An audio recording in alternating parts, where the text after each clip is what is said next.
Pessoal, eu sou a Márcia, tá? Vamos de novo tentar gravar, porque o outro eu me excedi, que a gente acaba falando demais.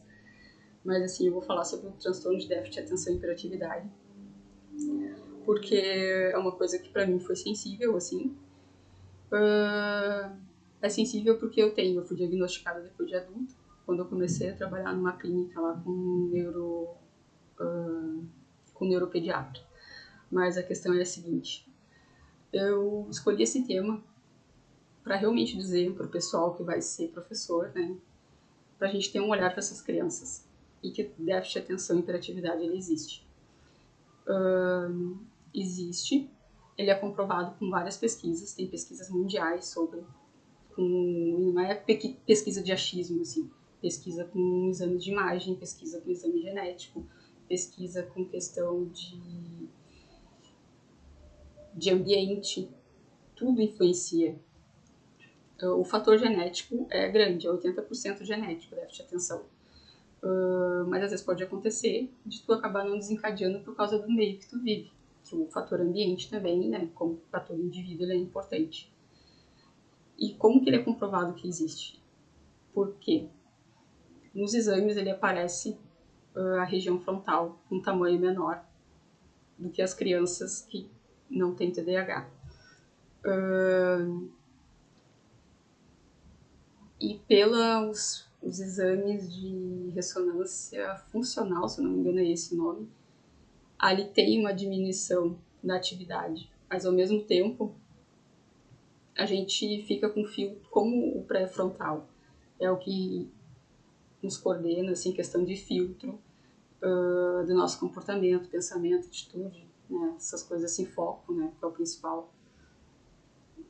Ele é mais hipoativo, mas em compensação ele não regula o resto. Quando tu pensa alguma coisa, em vez de tu ter um caminho, tu faz vários caminhos.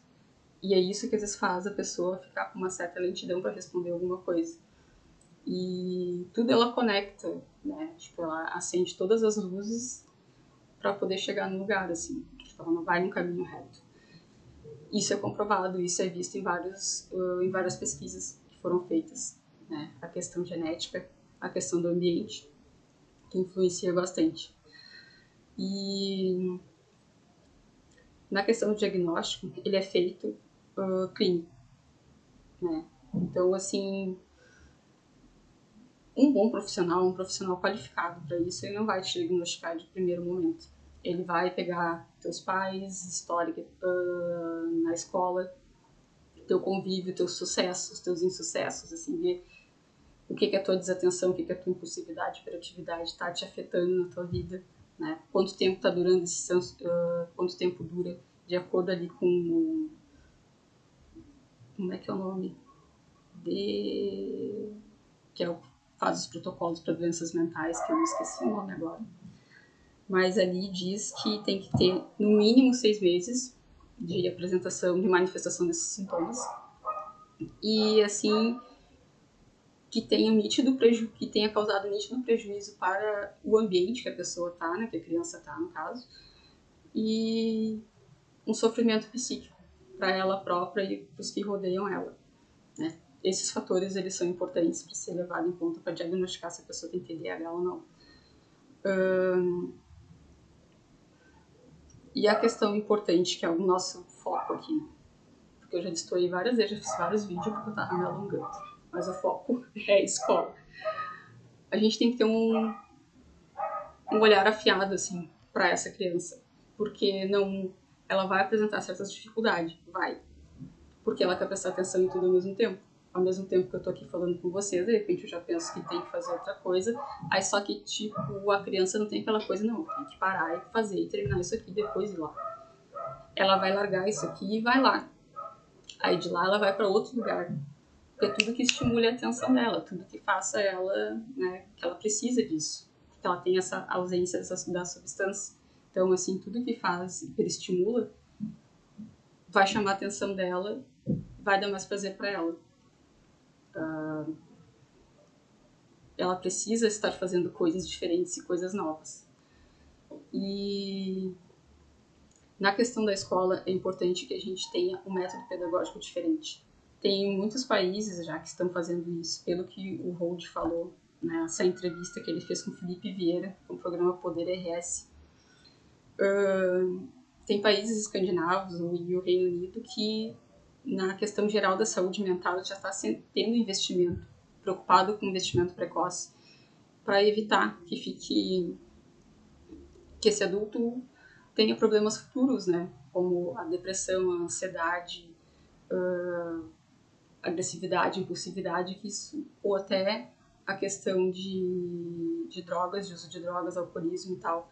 Tudo para te ter aquele sistema de recompensa que tu tem deficitário. Aí tu acaba sempre acabando isso te coloca em situação de risco. Tanto que numa das pesquisas dele tem um vídeo do TED, a TED, o Luiz Hold, ele fala que o índice de acidentes de carro, se não me engano foi na Inglaterra, era maior em pessoas que têm déficit de atenção. Então, assim, esses dados que eles pegam nessas pesquisas, né, tu vai vendo que realmente tem uma coisa que é diferente. Né, e tem que ser atentado, tem que ser cuidado e tem que ser tratado. E a questão da medicação, tem muito preconceito. Um dos artigos que eu li ali, eu não concordei muito com aquele artigo porque ele condena muito o remédio. Mas tem gente que precisa do remédio. Não vou dizer que seja todo mundo. Eu concordo em partes que o modo de como é passado as informações na escola continua muito arcaico, na maioria. As pessoas mudaram, o jeito de se comunicar mudou, e a escola continua a mesma. Então, assim, aquela coisa muito metódica, aquela coisa muito regrada, quando tu tem déficit de atenção, isso te dificulta. Isso acaba ficando uma coisa rotineira, uma coisa sem graça. Isso dificulta para tu manter o teu foco. Então, assim, a questão pedagógica que eu li, assim, que é importante. Primeiro de tudo é o afeto e a atenção e o carinho que tu vai ter dispensar para essa criança. Para ela se sentir querida, para ela se sentir confiante na professora, né, na pessoa que está com ela, que está passando informação para ela se sentir acolhida, para ela saber que quando erra não é o fim do mundo, que ela tem que se sentir parte integrante daquele processo do aprender. A gente gosta de se sentir ativo, a gente tem uma proatividade muito grande de fazer as coisas. A gente não gosta de ficar parado. E tem aquela coisa de querer fazer. E as coisas assim que não te despertem essa curiosidade de se querer fazer, querer aprender e participar, acaba fazendo a criança não ter atenção naquela sala de aula. Então a questão de tu ter uma sensibilidade para te lidar com essa criança, de um olhar mais carinhoso, né? Explicando melhor as coisas para ela, desenhando as coisas para ela compreender, não deixar os outros colegas fazer chacota, desmistificar essa coisa que a gente tem de botar rótulo, né? Fazer assim ela ter que ela tenha uma autoestima preservada para ela poder ser um adulto que acredite em si, para ela poder ser um adulto produtivo na sociedade, na família, nos relacionamentos, porque isso é um problema que acaba desencadeando dificuldade em várias áreas, né? Não é só no estudar, né? Na parte pessoal, na parte profissional, né? Porque se tu não trata dependendo da situação, tu acaba sendo uma pessoa agressiva, tu acaba sendo impulsivo, tu não reflete muito nas coisas, assim.